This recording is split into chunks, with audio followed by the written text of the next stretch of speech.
ჩვენ დავბრუნდით და როგორც უკვე გითხარით, გადაცემის მეორე ნაწილში კულტურის სფეროს წარმომადგენლები იქნებიან დღეს ჩვენთან ერთად. მე შევახსენებ ჩვენს მაყურებელს და დარწმუნებული ვარ, რომ შეხსენებაც არ ჭირდება. კულტურა იყო და ხელოვნება სწორედ ის სფერო, რომელსაც პირველად, ასე ვთქვათ, პირველი დარტყმები მიიღოს კულტურის და ხელოვნების სხვადასხვა სფერომ. ეს იყო თეატრი, ეს იყო კინო, ეს იყო მუზეუმები.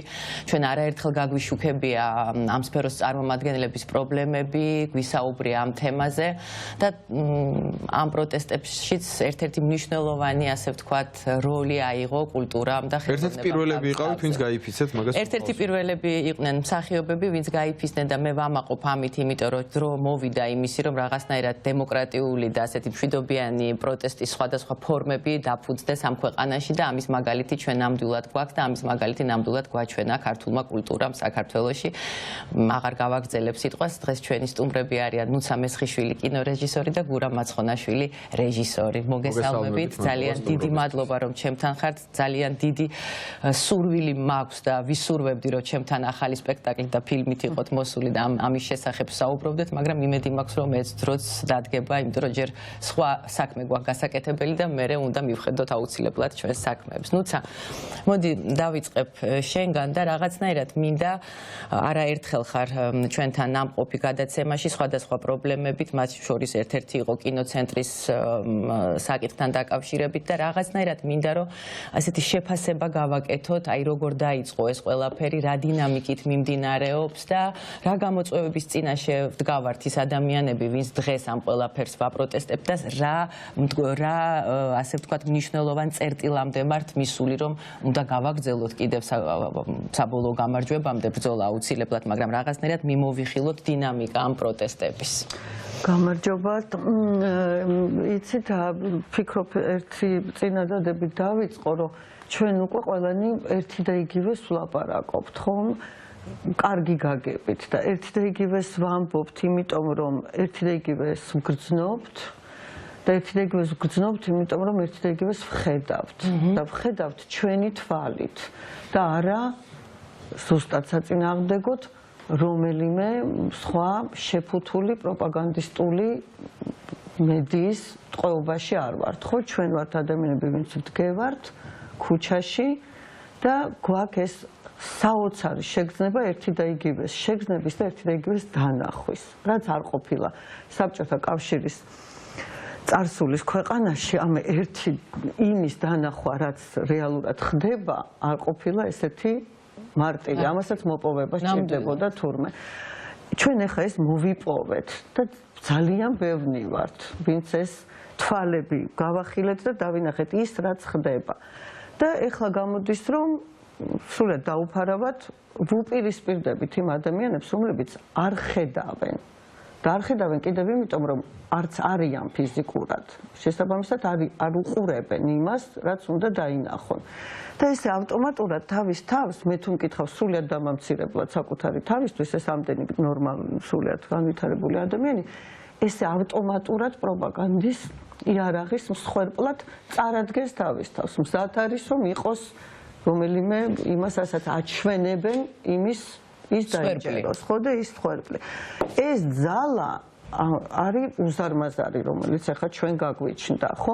საიდან დაიწყო, რა თქმა უნდა, უცებ შეგვიძლია გადავხედოთ იმ დროს, რა თქმა უნდა, როგორც ყოველი რეჟიმისთვის, კულტურის ხალხი დისკომფორტის შემქმნელია, შემაწუხებლები არიან, მეტად, ალბათ, ყოველ შემთხვევაში შეიძლება რომ პირველ რიგში მათ მიაკითხო, იმიტომ რომ შეიძლება ცოტა უფრო არა, იმიტომ რომ მე უფრო თამამია, თითქოს უბრალოდ ნაწილია ეს შენი საქმიანობის, როგორც იყო მაგალითად დოკუმენტური კინო, რა თქმა უნდა, ყველაზე დიდი დისკომფორტის შემქმნელია, მე მხატვრული თეატრი, ხელოვნება, ხო?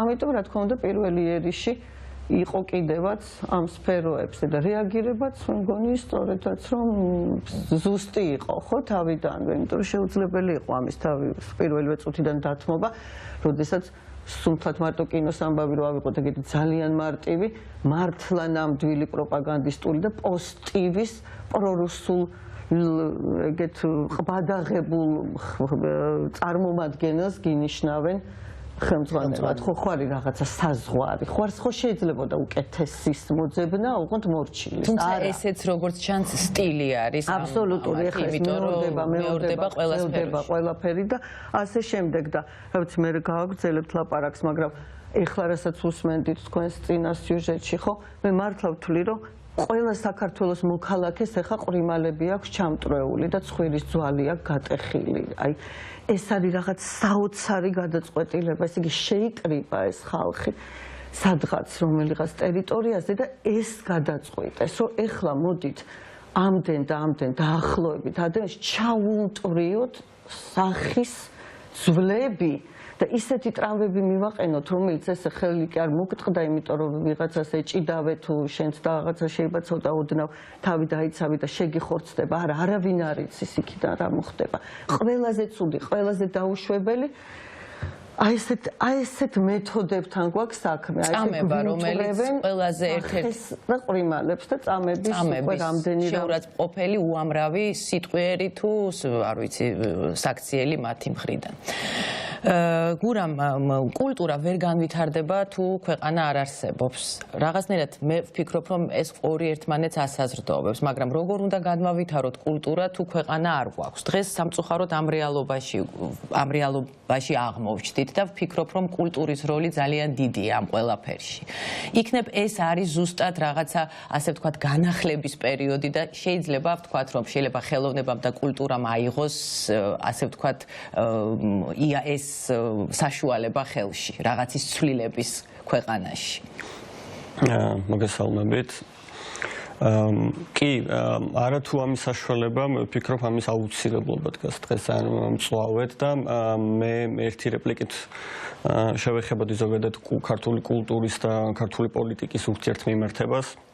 ზოგადად ქართული სოციუმის ეხლა ხშირად არის საუბარი რომ ქართული კულტურა არის ავანგარდში ამ პროცესების თუმცა ძალიან მნიშვნელოვანია თვითრეფლექსია, თვითკრიტიკა და იმის გააზრებაც რომ თავის დროზე სამწუხაროდ ქართული კულტურა მეინსტრიმი იყო იმ დუმილის ავანგარდში რომელმაც გარკვეულწილად მეგვიყვანა აქამდე და ჩვენ თუ გადავხედავთ იმ დრამატურგიას რომლითაც ეს ოლიგარქი მოქმედებდა ჯერ კიდევ მე-21 საუკუნის დასაწყისში პირველი აქტი რაც მისი მხრიდან იყო საჯარო სივრცეში იყო მისი პერსპექტივიდან მოსყიდვა არტისტების გარკვეულწილად მის ფინანსურ რესურსებზე დამოკიდებული გახადა ის პროცესები, რომელიც თქვა სახელმწიფო სივრცეებში მიდიოდა, ცხადია მე ვსაუბრობ ნაწილზე და არა სრულ შემადგენლობაზე, თუმცა ძალიან თვალშისაცემი იყო, ძალიან ხმამაღალი იყო ის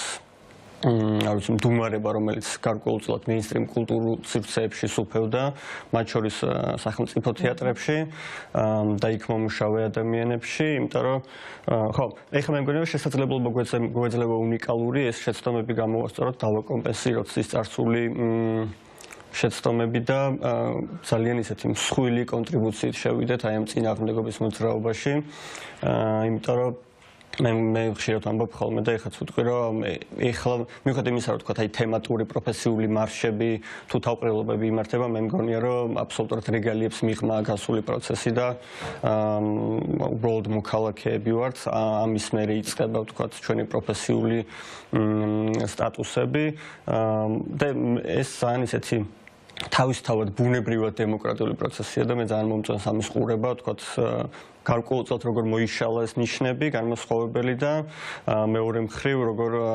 ბუნებრივად აღდგა ის თქვათ რეგალიები და სტატუსები, რაც ესე ბრტყლად ჰქონდათ მონიჭებული მათ შორის კულტურის სფეროს ადამიანებს. ხო არ ვიცი, შერეულად უყურე პროცესებს, არ ვიტყოდი რომ ძალიანად ოპტიმისტურად ვარ განწყობილი ყველაფრის მიმართ, ძალიან ბევრ ეტაპზე გვმართებს სიფრთხილე, იმიტომ რომ აი ამ ხმაურში პირდაპირ და გადაერთი მნიშვნელობით ძალიან დიდი ალბათობა რომ რეჟიმი რომელიც ძალიან სასტიკი მეთოდებით მოქმედებს ნებისმიერ წამს ისე უკნიდან მოგვეპაროს ამიტომ მუდმივი სიფხიზლე მართებს როგორც ამ სფეროს ისე ყველა დანარჩენ ჯგუფ საზოგადოებრივს. აი საინტერესო რაღაც ახსენეთ გურამ, რომ ძალიან ფრთხილად უნდა ვიყოთ და ყურადღებით და ჩემი კითხვაც ეგ იქნება, იმიტომ რომ ვიცით როგორ მოქმედებს ბიძინაევანიშვილი წარსულის გამოცდილებით და ეხაც რაღაცა იმპულსები გაისმა უკვე ასე ვთქვათ გუშინდელი ბიზნეს შეხვედრიდანაც გამომდინარე და ზოგადად ახასიათებს მას ასეთი რაღაცები, რომ ის ტყვეებით ვაჭრობს და ჩვენი ერთ-ერთი მთავარი მოთხოვნა არის, რომ გათავისუფლდნენ რეჟიმის პატიმრები, ხო და არაერთი ადამიანი არის, მათ შორის სისხლის სამართლის წესით დაკავებული. და ჩვენ გვაქვს ცუდი გამოცდილებები, როდესაც ამ ვაჭრობაში შეიძლება ეს რაღაცა ერთიანი საზოგადოება არ შევყოლილ ვართ, მაგრამ საბოლოო ჯამში ესე გამოვიდა, რომ ივაჭრა ამ ტყვეებით და გავიდა ფონს და კიდევ უფრო მოძლიერდა და კიდევ უფრო გაიდგა ფესვები ამ სისტემამ. ეხლა როგორ ფიქრობთ, როგორი განწყობები არის საზოგადოებაში და საპროტესტო ტალღაში, ასე ვთქვათ, რომ დარწმუნებული ვარ ადამიანები გარეთ გამოვლენ ასე თუ ისე, მაგრამ ეს იქნება რაღაცა ვაჭრობის საკითხი და როგორ ფიქრობთ ამას დასჯერდება საზოგადოება მხოლოდ ამ ადამიანების გათავისუფლებას თუ გავაგზავნებთ იმ მოთხოვნას, სადაც მე ვფიქრობ, რომ უმთავრესი მოთხოვნა არის ახალი არჩევნები, რომ არავინ დაცული არ არის თუ ახალი არჩევნები. ახალი არჩევნები აუცილებლად რატომღაც ხშირად არ ვახსენებთ ხოლმე ამას. უნდა პასუხი აგოს ყველა მოძალადემ. ეს არის ძალიან მნიშვნელოვანი რამ. ერთია რომ გათავისუფლება აუცილებლად და მეორე რომ პასუხი აგოს ყველა მოძალადემ, რომ მსგავსი რამ ეს იყოს მაგალითი, რომ ამ ქვეყანაში აღარ მოხდეს. მაგათ ისეთი რაღაცა არის, მაიკო, რომ საჩვენებლად შეიძლება ძალიან ბევრი ადამიანს აკრებინო პასუხი, მაგრამ სისტემა იგივე დარჩეს და ადამიანები იმ სისტემის თავში იგივე დარჩნენ, იმიტომ რომ განტევების ვაცის პოვნას არ მგონია, რომ რამე მორალური წინაღობა ქონდეს იქით ხარეს, რომ ეგეთი ადამიანები. თუმცა მნიშვნელოვანია, რომ ჩვენ ბრას ფორმულირებები მოუძებნოთ სწორად და მათ შორის მგონია, რომ სწორედ ეს ვთქვათ დასჯის მოთხოვნა ძალიან მნიშვნელოვანია, იმიტომ რომ მინიმუმ ჩვენ ვიყოთ მართალი ჩვენ მოთხოვნებში. ერთია ვთქვათ როგორ მოქმედებს რეჟიმი, მეორეა მოლოდინები თუ ილუზიები, მაგრამ ძალიან მნიშვნელოვანია ამ ბრაზის არტიკულირება და დროული არტიკულირება. ხო მე ვიტყოდ რომ ამ ძირითადად ორ მოთხოვნას როგორიც არის ტყვეების გათავისუფლება და მე ვფიქრობ რომ აუცილებლად ახალ წლამდე უნდა მოვითხოვოთ მათი გათავისუფლება. ეხლა აუცილებლად ეცდებიან რომ ფასადურად შემოგვასაღონ ის პროცესი, როცა ადმინისტრაციული წესით დაკავებულ ადამიანებს თავისთავად გააკითხავთ და გვეტყვიან, რომ ისინი გაათავისუფლეს.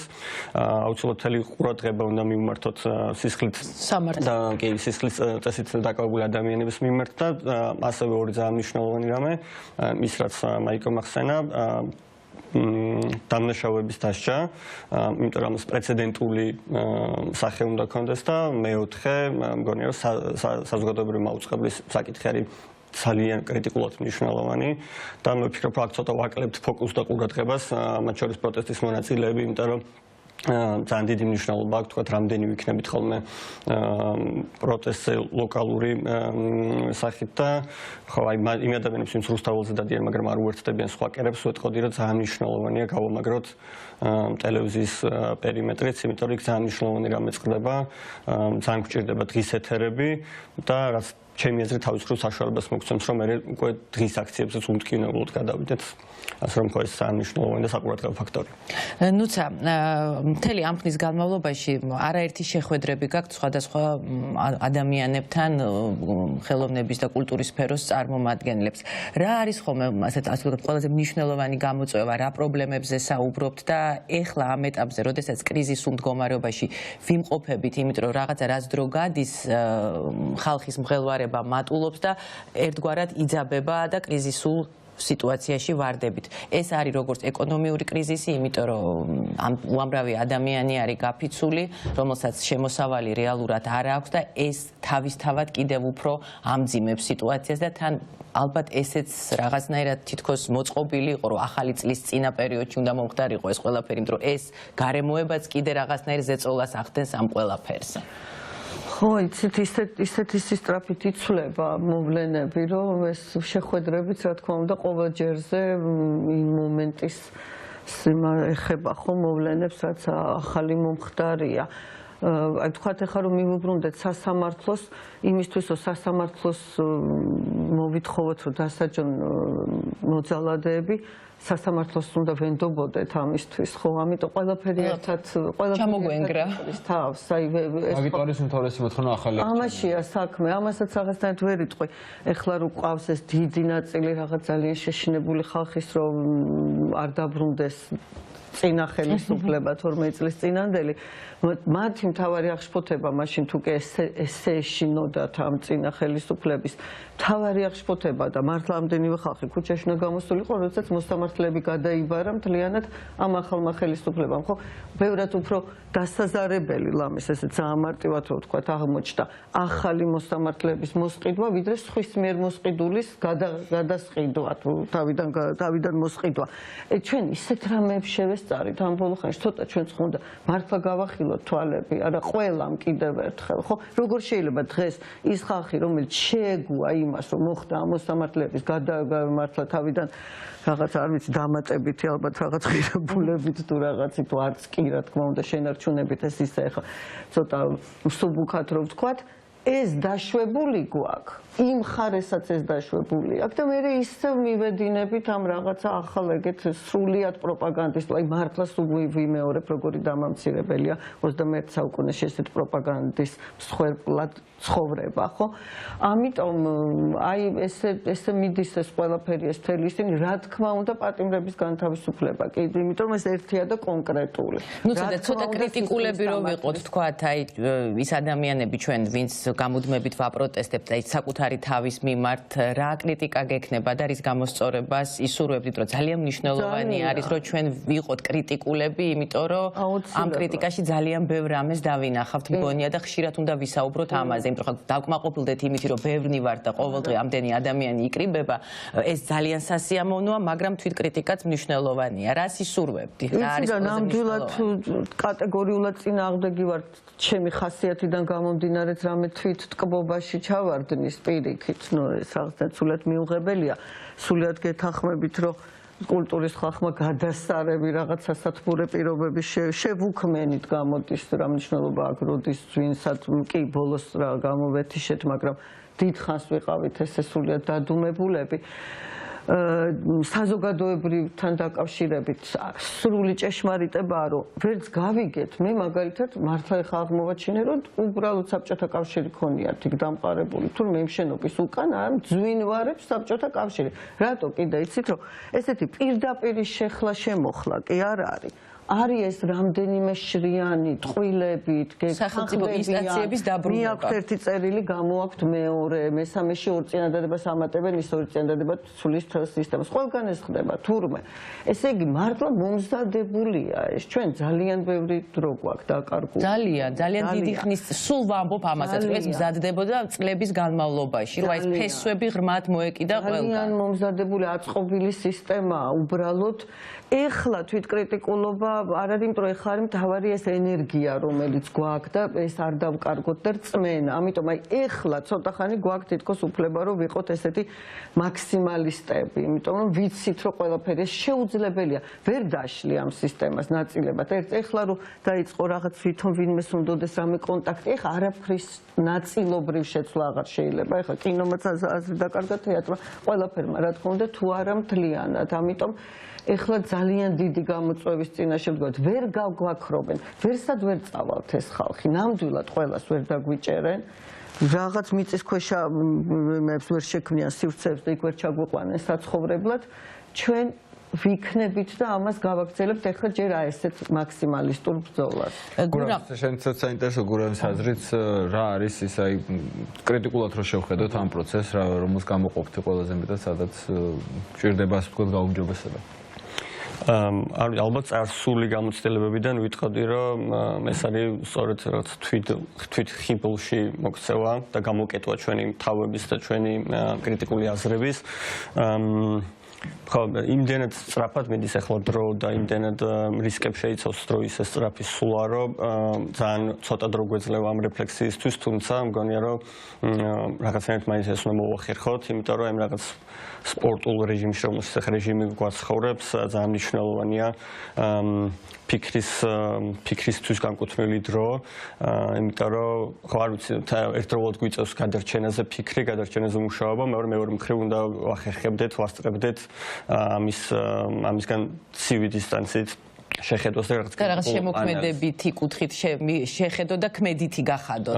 ხო, ქმედითი უფრო პრაქტიკული და მწვავე, იმიტომ რომ ძალიან მნიშვნელოვანია, რომ ჩვენ არ დავთმოთ ახლა პირველი ძირითადი როლი, იმიტომ რომ ახლა ამ წუთას ისეა თქვა დინამიკა შექმნილი, რომ მთავარ როლში საზოგადოება და რეჟიმი არის მოპასუხე.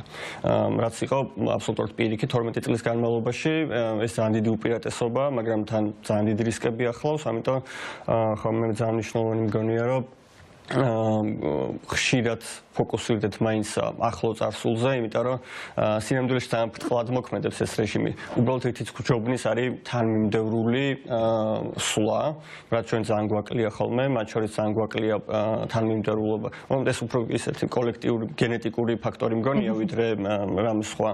ამიტომ ჯობია რომ გამოვიმუშაოთ, ან ვცადოთ მაქსიმალურად რომ გამოვიმუშაოთ ეს თანმიმდევრულობა, იმიტომ რომ ალბათ ეს არის მთავარი იარაღი რეჟიმის წინააღმდეგ. ჩვენ თუ დაუკვირდებით, საკმაოდ ცოტა იარაღი გვაქვს ხელთ, ცოტა ინსტრუმენტი გვაქვს მათთან საბრძოლველად, მაგრამ ძალიან მნიშვნელოვანია თუ ასევე გავიაზროთ, რომ აი ეს პოლიტიკური თქვათ მოთხოვნები, რომელსაც ვაყენებთ, რომელიც არის არჩევნები, იგივე საზოგადოებრივი მაუწყებელი ტყვეების გათავისუფლება, ჩვენ ამ პოლიტიკურ მოთხოვნებს და სურვილებს გამოვთქვამთ და ვაყენებთ პოლიციურ რეჟიმში და სახელმწიფოში.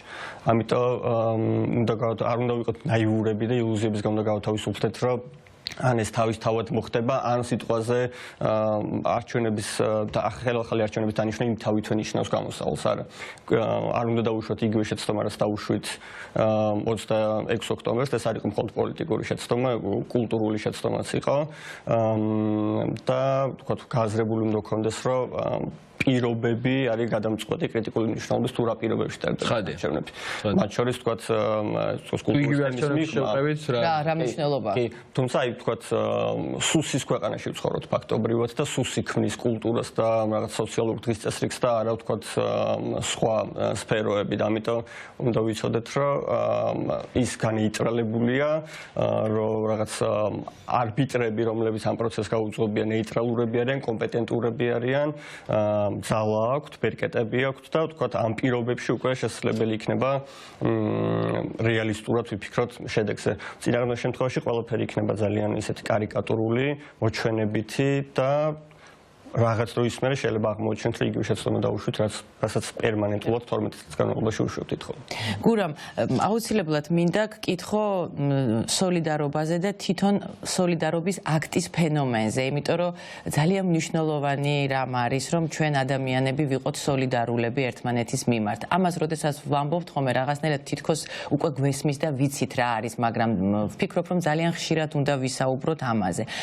მით უმეტეს აი ხა დღეს, როდესაც კრიზისამდე შევიდა ეს მოძრაობა, აი თუნდაც ხელოვნების სფეროს წარმომადგენლებს შორის, მათ შორის იმ ადამიანებში, ვინც თქვათ აბსოლუტურად ეთანხმება და სწორ პოზიციაზე დგას, გაისმა რამდენიმე ასეთი რამ, რომ რამდენად აი ვიღაცას თქვათ უნდა რომ კონდეს კონცერტი, ვიღაცას არ უნდა, ვიღაცას უნდა რომ კონდეს სპექტაკლი, ვიღაცას არა. გაისმა ასეთი აზრიც, რომ ხელოვნება სწორედ აქ ის ძალა, რომელსაც შეუძლია საზოგადოების, ასე ვთქვათ, გაერთიანება და შერიგება.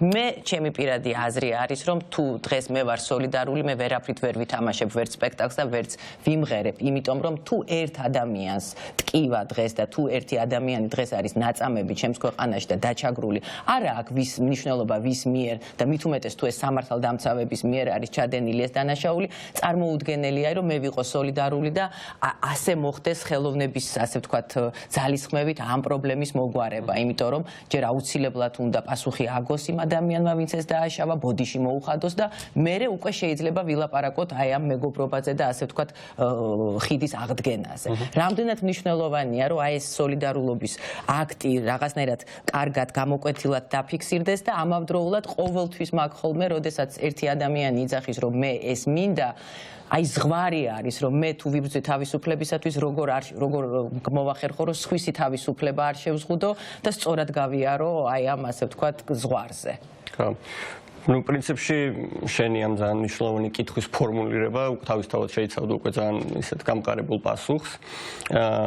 და მეც გიერთდები მაგ პოზიციაში, რომ ეს კრიტიკულად მნიშვნელოვანია, ვთქვათ, სოლიდარობის განცდა და ალბათ გარკვეულწილად მე აი რო ვაკვირდები პროცესებს გონია რომ ამის გახსენება გვიწევს, იმიტომ რომ იმდენად მივიწყებული განცდა იყო ჩვენ შორის, იმდენად გათიშული გრძნობა იყო, რომ გვიწევს აღვიდგინოთ შეგრძნებითაც სხეულის დონეზე როგორ მუშაობს და როგორ ერთია ვთქვათ აღდგენა და მეორე ამ აღდგენილი მასალის და გრძნობის გადატანა პრაქტიკაში.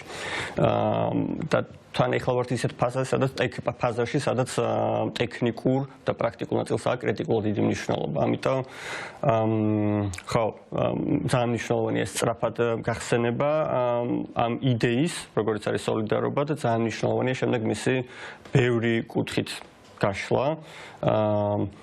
მათ შორის ძალიან მნიშვნელოვანი ისეთი სიმბოლური აქტები, როგორც აი მაგალითად 28-ში არის ჯაჭვის სახით. ალბათ ამაზე ისეთი მძაფრი სურათხატის შექმნა სოლიდარობის წარმოუდგენელია. და აქვე ვინც ორჭოფობს, ან ინფორმაცია არ აქვს, ვთხოვდი რომ 28-ში აუცილებლად ჩაერთოს ამ პროცესში. იმიტომ რომ მე აუცილებლად გება წამი, როცა გწყდება გული, რომ არ იყავი ამ პროცესის ნაწილი. და ეს იქნება აუცილებლად საკრალური, ძალიან ისეთი მაგიური და მე ურჩევდი ყველას, რომ არ დატოვონ თავიანთი თავები ამ პროცესს მიღმა, იმიტომ რომ მე ინანებენ აუცილებლად. ხო, ერთგვარი მანიფესტივით იქნება, რომელიც ძალიან მნიშვნელოვანი ალბათ, ნუცა საინტერესოა შენი აზრით სოლიდარობასთან დაკავშირებით. მეც მართლა მოვუწოდებდი ყველას, აი ზუსტად სიტყვით, რომ გამოდით, ნახეთ, ჩაკიდეთ ხელი მარჯვნივ, მარცხნივ, ამ ჯაჭვში მიიღეთ მონაწილეობა. ნამდვილად ინანებთ, ამასაც ვიმეორებ, თუ არ ნახავთ ამ განცდას და მე დარწმუნებული ვარ, რომ ბევრად მეტი ადამიანი შეიძლება იყოს ამის მონაწილე და აი იქნებ ეს ჯაჭვი გახდეს აი მის ესეთი პირველი ნაბიჯი, ერთ სახლის წინ თუ ნუ რაღაც მანძილს გაივლი, მდინარესთან მიხვალ თუ ხიდთან, მაგრამ აი აქციაზე წასვლაზე კიდევ უფრო მარტივი ფორმაა, ხო? აი ამ მართლა სოლიდარობის და გამოვლენის ჩვენი მდგომარეობის და დარწმუნებული ვარ, რომ ბევრად მეტნი ვართ, ვიდრე ეხლა ჯერ კიდევ ჩანვართ. ამაში ვარ დარწმუნებული, რაღაცა ნაბიჯი უნდა კიდევ უბრალოდ გახედვა წინ, ან საერთოდ ოდნავ კიდევ უფრო მეტი გულწრფელობა თუ რა ვიცი, შეიძლება უფრო ერთ განზომილებაში უნდა შეხედვა ცხოვრებას. აი არ უნდა 50 მხრიდან ესე იქნება და თურმე ეს არის საბჭოთა. ჩვენ მაინც ვართ სრულიად პოსტსაბჭოთა საზოგადოება. გაიხედე, დაინახე და აი რასაც ხედავ იმაში უბრალოდ ერთი ნაბიჯით გადადგი და მიიღე მონაწილეობა. და რაც შეიძლება უბრალოდ დავამთავრებდი, მეც ვიტყოდი ერთ ამ პატიმრებს ხო პოლიტიკურზე, რომ არ არის შემთხვევით, რომ ამდენია ესეთი აი ნამდვილად უდანაშაულო. ჯერ იმ სასამართლოს არ ვენდობით, რომელიც რაღაცას გადაწყვეტს, საერთოდ არ გვაინტერესებს, მაგრამ ხო ვიცით, არა, აი როგორც ამბობდით, ვიცნობთ, პირადად ხოცნობაზე ხო არ არის, არა, თვალებს შეხედავს, სახეს იცი, რა სწავლობს, რას აკეთებს, რომელი პროფესიის არის, გვარებს რო არ ჩამოყვეთ და ესეც იმიტომ, რომ აი ხო იცი შენ თვითონ რომ უდანაშაულო ხარ, შენც დაგიჭერ, ხო და ვერ დაგვიჭერენ. ნამდვილად.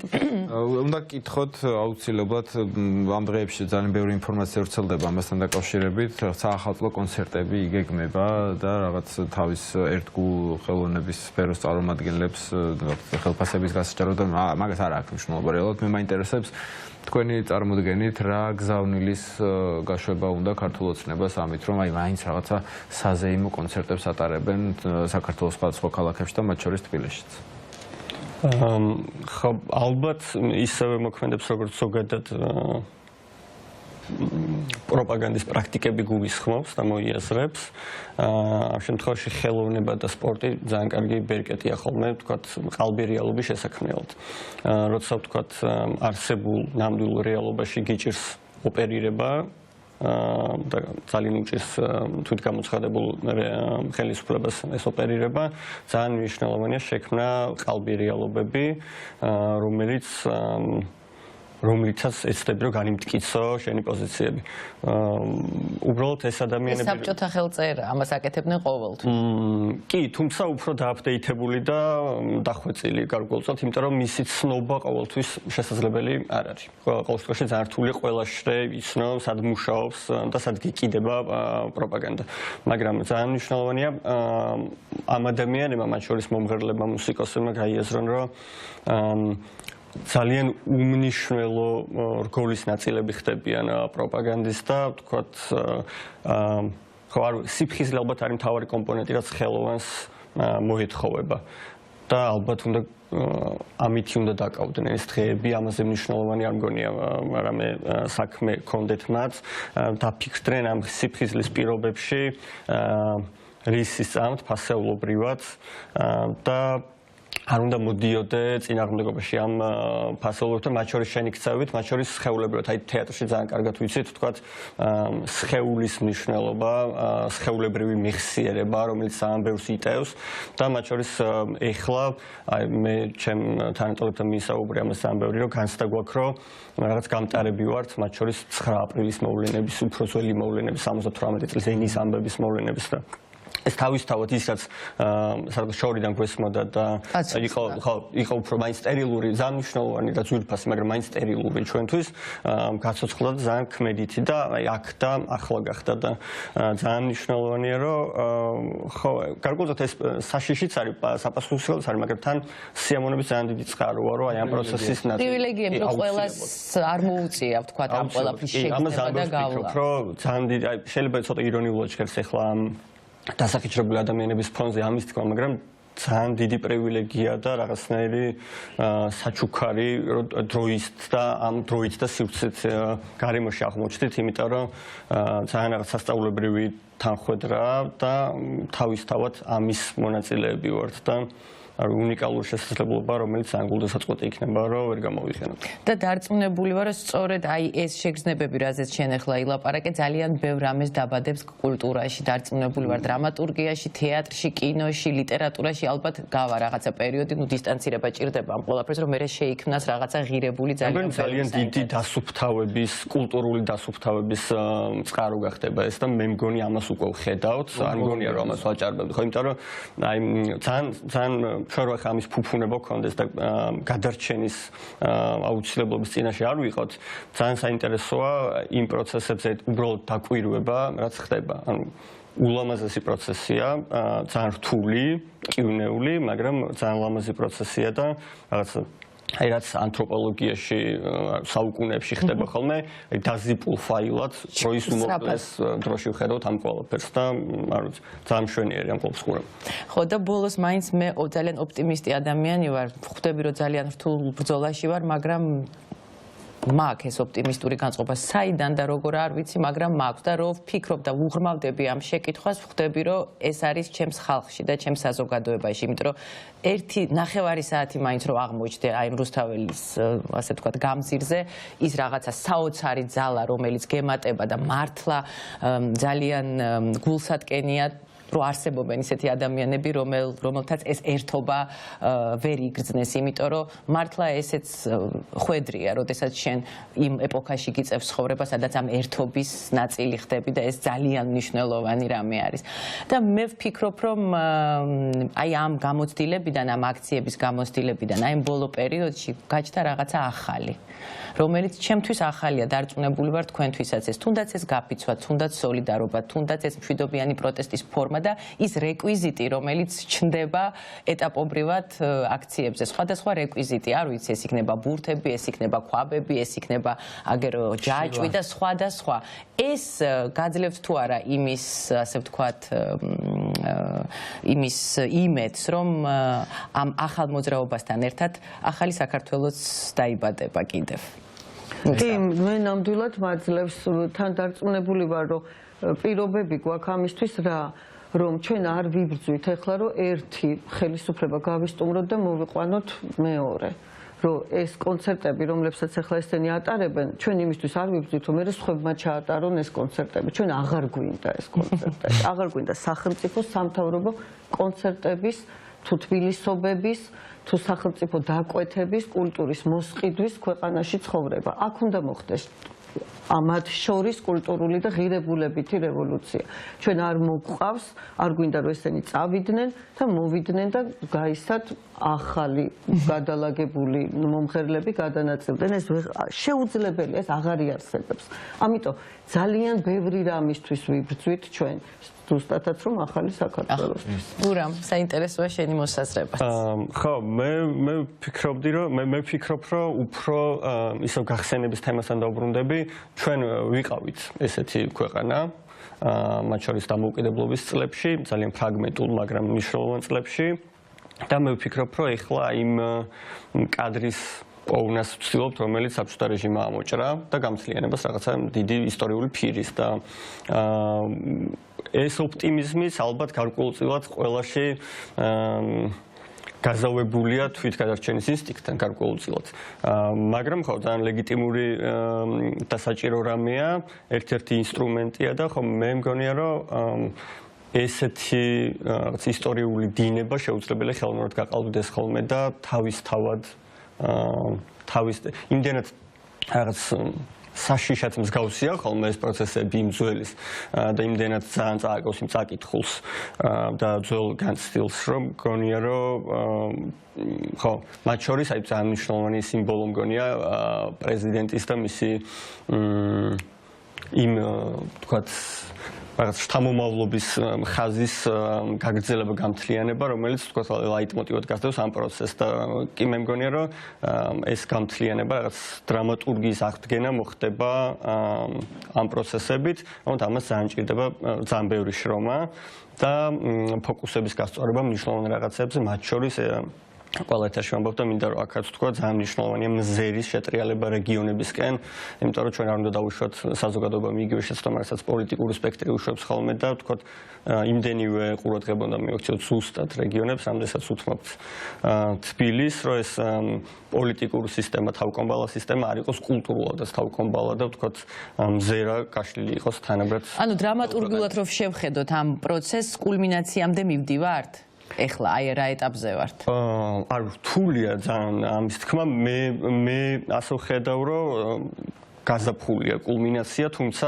ესეც ძალიან ესე იმდენად მყიფე პროცესია და იმდენად მალმალე იცვლება და ბევრი ცვლადი მონაწილეობს პროცესში, რომ ძალიან რთულია ამის განსაზღვრა, თუმცა ჩემ გამოვთქვამ ფრთხილო არაუცრო მძიმე, მაგრამ სტაბილურად მძიმე ზამთარი იქნება, თუმცა გაზაფხულზე უფრო დაჩქარებულ პროცესებს ველოდები იქნება გამომდინარე, რომ რაც უფრო დრო გავა, ჩვენ უფრო წყობრად და თანმიმდევრული ნაბიჯებით გვეყოლება კედელთან კარგად გავიცნობთ ერთმანეთს და უფრო შეთამაშებულები ვიქნებით დრამატურგიულ თვალსაზრისით რომ ვილაპარაკოთ.